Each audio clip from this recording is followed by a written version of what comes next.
Alors une petite vidéo très simple, juste pour vous montrer la méthodologie en fait pour la distribution.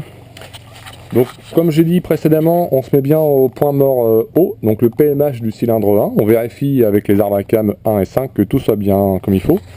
Ensuite je vous conseille donc de me faire des repères partout sur toutes les poulies, c'est-à-dire admission, échappement, et en fait aussi faire des repères pour dent à dent au niveau de chaque poulie, de manière à ce que ça tombe bien en face.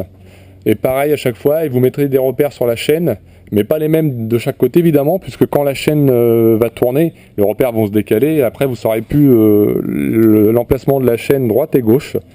Et vous faites la même chose, alors c'est pas simple, je vais mettre un peu de lumière, hop, au niveau du vilebrequin ici. Là c'est pareil, c'est important de bien repérer.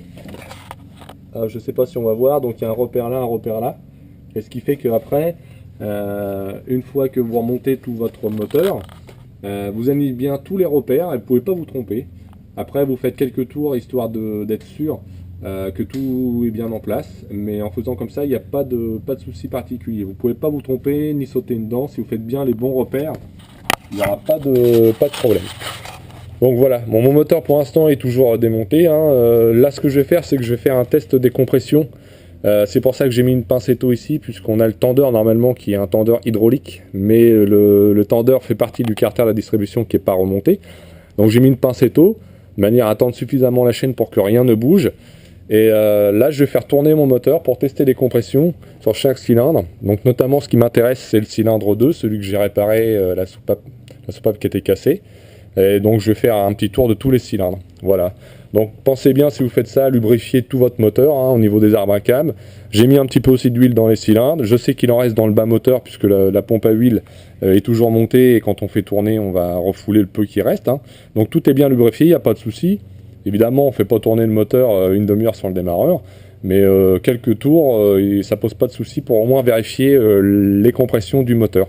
Et ça permet aussi de voir un éventuel problème de calage ou de distribution étant donné que tout est démonté, mais normalement il n'y a pas lieu. Si vous avez bien tout remonté, il n'y a pas de souci particulier.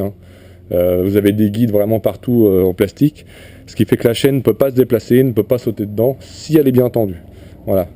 Puisque ce qui peut se passer éventuellement, c'est que si vous la tendez pas assez, la pression des ressorts des soupapes va faire tourner les arbres à cam, et là il y a un risque de sauter d'une dent ou deux. Mais étant donné que vous avez fait des repères, vous en apercevrez avant de refermer votre moteur et d'essayer de mettre en route. Comme ça, il n'y a pas de casse possible. Voilà.